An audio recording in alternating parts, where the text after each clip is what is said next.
Hello my dear students, how are you all? Fine? Very good. Today we will discuss some general knowledge about the Statue of Liberty, that is universal symbol of freedom. Now look at this statue. देखा है आपने पहले इसे? Definitely देखा होगा. Live नहीं देखा होगा तो मूवी में तो देखा ही होगा. क्या है? That is the Statue of Liberty. And where is it situated? कहाँ पे है ये? New York. Yes, correct. Now see, today in this video we will discuss some interesting fact about this Statue of Liberty. But before we start, let us discuss hard words. उसमें पहला तो liberty, that is very well known. Meaning of liberty is freedom. Then monument, again you know very well, it is a building or structure or site that is of historical importance or interest. Then iconic का मतलब है it is related with the nature of an icon. Then robed मतलब loose and long outer garment reaching to the ankle. Then abolition, that is action of ending a system, practice or institution. Slavery का मतलब है a condition of having a work hard but for that proper remuneration is not paid, or you can say appreciation is not given, that is termed as slavery. Then appeal means heartfelt request. Then oppression, that is cruel or unjust treatment. Then immigrant का मतलब है एक जगह से दूसरी जगह पे जाने वाले. तो a person who comes to live permanently in a foreign country. ठीक है, समझ में आ गए सारे कीवर्ड्स. अब इसको यूज करके हम अपना लेसन समझेंगे. Understood keywords? ठीक है. Now it will be very easy for you to understand the lesson. पहले तो स्टेचू को देखो. क्या दिख रहा है आपको स्टेचू में? तो वन लेडी स्टैंडिंग, उसके एक हाथ में क्या है? टॉर्च है और दूसरे हाथ में एक बुक है. ठीक है, और उसके ऊपर एक कपड़ा ऐसे रैप किया हुआ है, दैट इज लॉब वन. तो first of all this robed female, मतलब रॉब का मतलब हमने क्या देखा था? Loose and long outer garment reaching to the ankle. तो आप देख सकते हो लूज गारमेंट उसके ऊपर रैप किया गया है. तो robed female represent what? That is Libertas. And Libertas क्या है? तो it is considered as Roman goddess of freedom. ठीक है, तो from that word this liberty word came. Now the Statue of Liberty given by the France as a gift to celebrate the 100th anniversary of the independence of the United States as a nation. और क्यों दिया था? तो showing the friendship between the two countries and abolition of slavery in both the countries. Abolition का मतलब क्या है? खत्म करना. ठीक है, तो दोनों कंट्री में स्लेवरी, ठीक है, स्लेवरी को खत्म करने के लिए ये स्टेच्यू ऑफ लिबर्टी गिफ्ट की गई थी. किसको? यूएसए को. The Statue of liberty was first shown publicly on 28 अक्टूबर 1886. समझ में आ रहा है?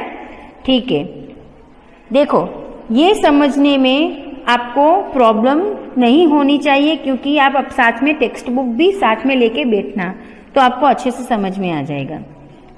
देन आप उसके सर पे देखो. ठीक है, क्या है उसके सिर पे? तो 7 spikes are there as a crown. उसके सिर पे क्राउन रखा है, वो क्राउन में 7 स्पाइक्स है. दिख रहे हैं आपको?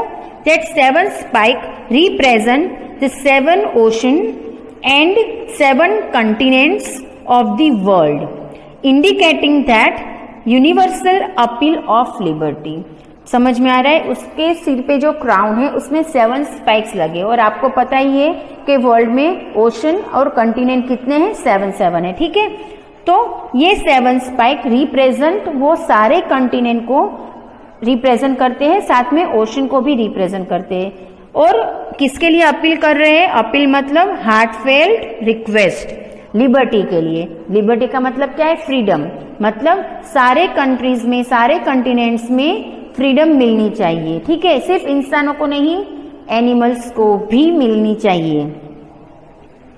Then a broken chain that lies at the feet. अभी देखो आपको इसमें दिखेगा नहीं, ठीक है, तो ये आपको ऐसे ही समझना पड़ेगा। A broken chain that lies at the feet represent liberty breaking through the chain of operation. Operation का मतलब क्या है? प्रोलॉन्ग्ड क्रूल और अनजस्ट ट्रीटमेंट। मतलब अगर किसी के साथ अन्याय हो रहा है बहुत टाइम से, ठीक है, उसको बोला जाता है ऑपरेशन। सो ये ब्रोकन चेन क्या कर रही है कि ये सब कुछ टूटना चाहिए। जिसके साथ लंबे टाइम से आप अनजस्टिस कर रहे हो, that method should be broken. Then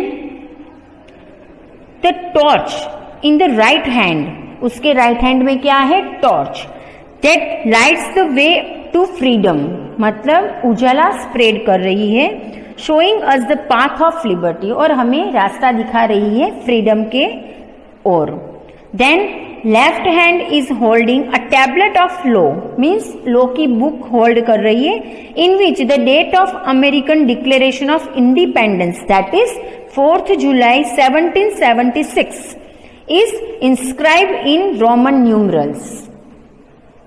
Then symbolizing freedom and the opportunity for better life, the Statue of Liberty welcomed and greeted millions of immigrants who have arrived in the USA by sea in the past. Immigrant का मतलब क्या है? दूसरी country में से USA में आने वाले, मतलब permanently they are going to shift there. General meaning क्या है? A person who comes to live permanently in a foreign country.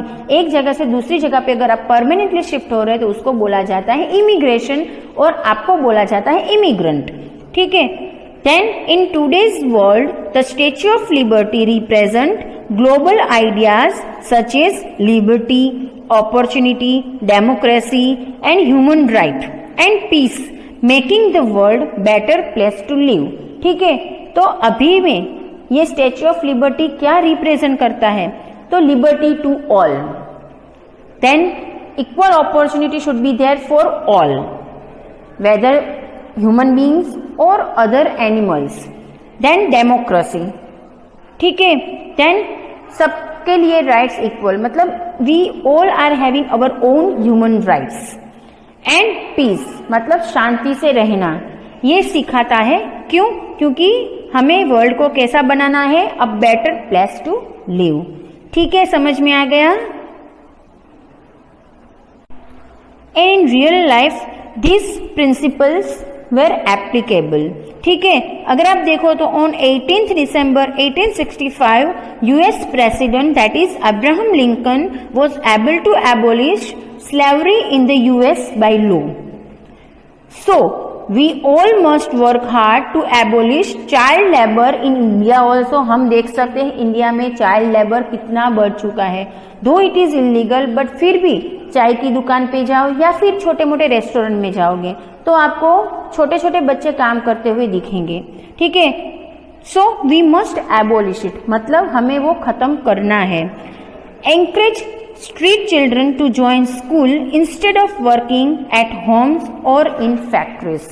Please अगर आपको कोई ऐसा बच्चा दिखता है तो प्लीज उनको समझाओ, उनको एनकरेज करो कि आपको पढ़ाई करनी है rather than doing this type of work, क्योंकि अगर पढ़ लिख जाओगे तो वैसे ही स्लेवरी खत्म हो जाएगी। ठीक है, और सबको फ्रीडम मिलेगी अपनी मर्जी से अपनी लाइफ जीने के लिए। One interesting fact is also there. हमें पता है कि Statue of Liberty is there in New York, but replicas of the Statue of Liberty have been erected in many countries like Malaysia, Taiwan, Brazil, Pakistan and China। ठीक है, these are the replicas, but original Statue of Liberty is there in New York, USA। Okay, now it's time for quiz। As you can see here, 3 different statues are given and you have to give the name of that statue. Where is it situated? That is given. ठीक है, for that help box is also there, help box भी दिया है जिसमें 3 options है आपके पास, 1 for each. ठीक है, एक स्टेचू के लिए एक नाम।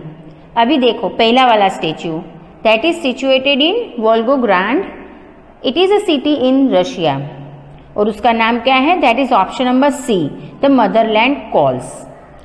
सेकंड स्टेचू देखो, that is situated in Winchester England, and the name of that is option number B, Alfred the Great. Third one is that is situated in Moscow, Russia, and the name is option number A, Peter the Great. Now listen me very carefully. जो भी नाम आप लिखोगे ये सारे जो नाम है वो आपको पेंसिल से ही लिखने हैं, पेन का यूज नहीं करोगे। सेकंड, आपको डेट भी मेंशन करनी है। कहाँ पे, तो आपको जो टाइटल दिया है चैप्टर का उसके ऊपर डेट मेंशन करोगे पेंसिल से, और कौन सी डेट लिखोगे, 9 जून 2020। ठीक है, understood, very good. Now keep learning, read the content twice और thrice to understand more betterly. Thank you.